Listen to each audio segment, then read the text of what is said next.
tale I am about to relate is one that came into my personal possession by quite the most curious of circumstances. How so, I hear you ask? Listen closely, and all will be revealed.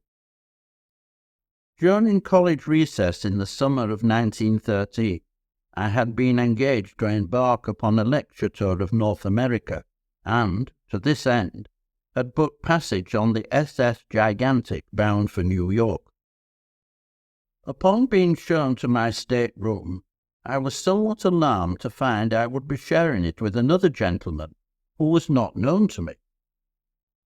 I took the lower bunk as his portmanteau, greatcoat and rug were already placed on the upper berth, marking his territory, one presumed, though my unwelcome companion was, as yet, nowhere to be seen.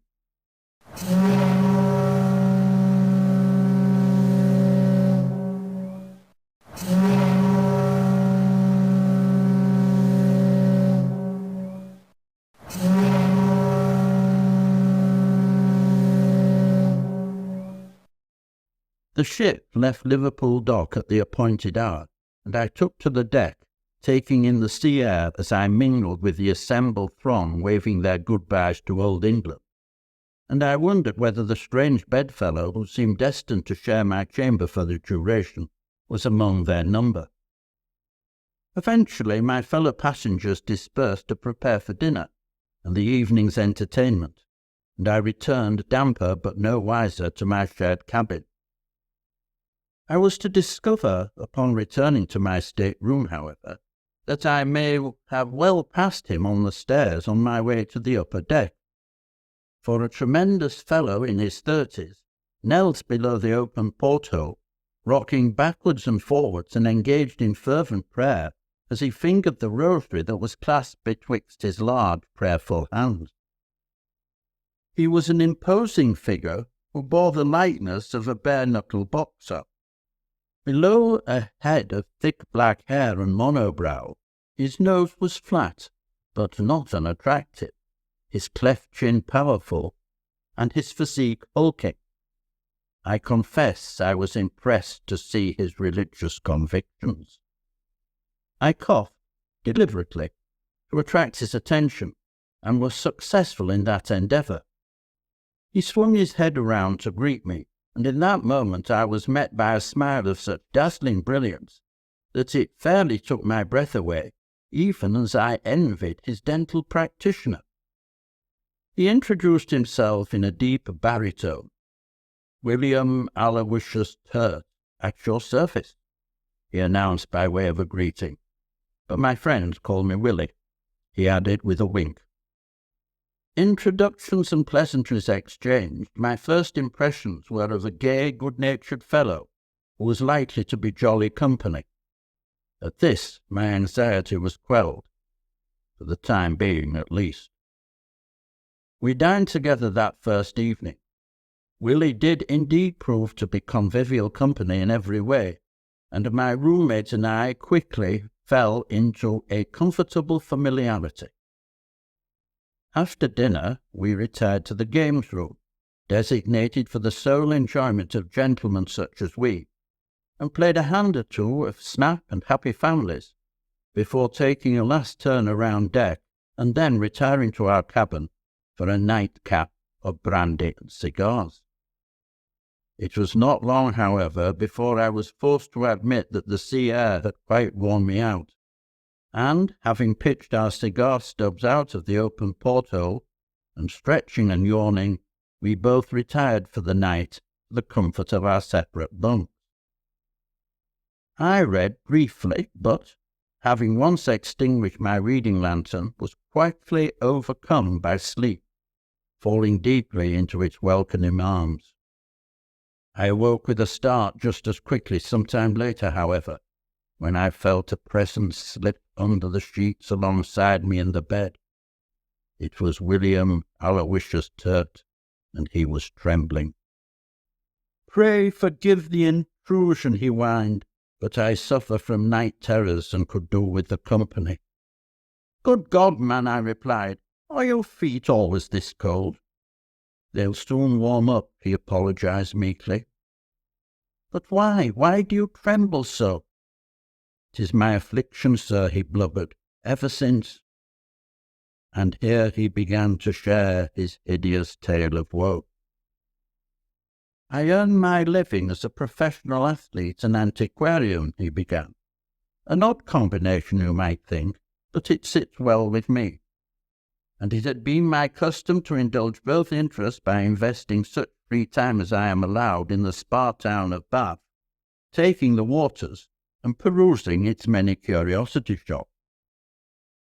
It is in Bath that I sought to maintain my youthful vigour by way of the mineral deposits served up by the local, cleansing, detoxifying, and relaxing my body at leisure, and at length. I was often to be found in the Ganymede bathhouse, a combination of spa and Turkish hammam. It offered me welcome respite from the madding crowd and filthy streets without. In that all-male environment, the activities enjoyed kept both body and mind clean and pure. Thus revived, I was wont to meander up its back alleys into the antiquarian bookshops that proliferate there, and be assured I leave no nook or cranny unexplored once I am rejuvenated. It was a dank and dismal afternoon when I first entered one of my favourite and frequent halls. Pan's Labyrinth was the establishment in question. Tucked discreetly up a back passage I knew only too intimately, and having shaken the rain from my umbrella, I entered into its quietude and began to venture my way through the well-stocked if dusty shelves. Set back behind the counter hung two heavy curtains in faded green velvet, repurposed, I should imagine, from a very grand house clearance, and from between its moth-eaten folds emerged what at first sight looked like a troll, but was in fact the proprietress, one Pamela Elizabeth Dowdy, with whom I had previously been acquainted.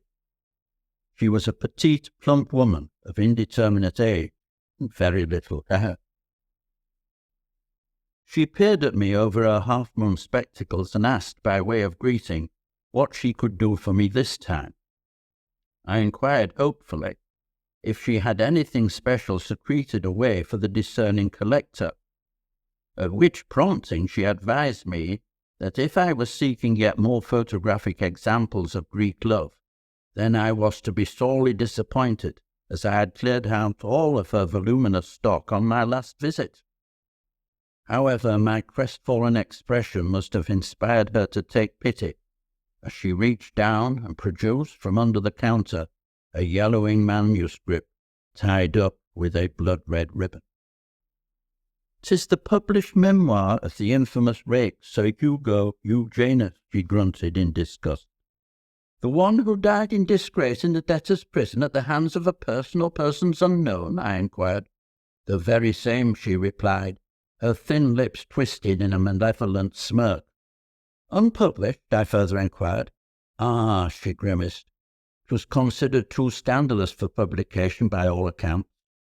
The price was quickly agreed, and, tucking the now plain-wrapped package under my arm, I hastened back to the privacy of my lodgings for a lengthy ferret.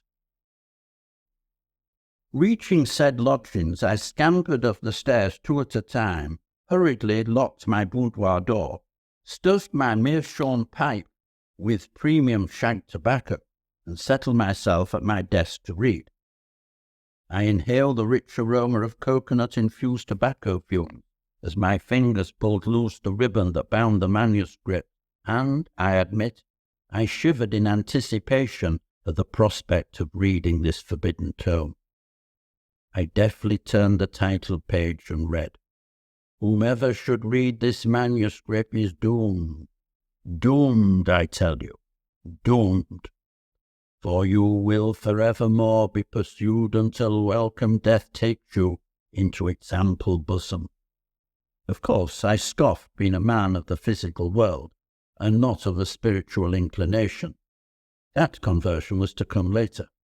Yet, as I continued to read, I grew increasingly disturbed by the steaming pile of unmitigated filth that lay before me, and seared its way into my very consciousness.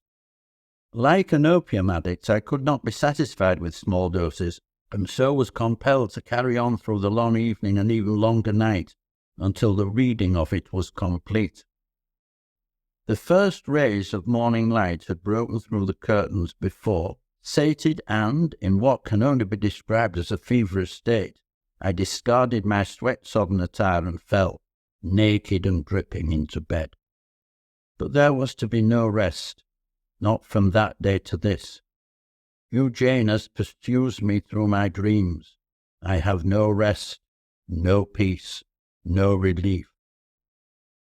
Turt gripped onto me even tighter, like a drowning man seeking a saviour. I sniffed the air suspiciously as suddenly I became aware of a rank, festering odour in the room, the mouldering smell of death.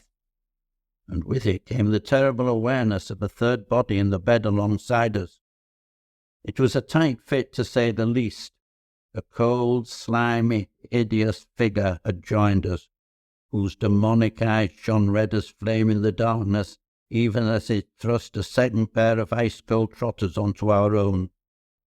My natural curly hair began to straighten and stood erect on my scalp.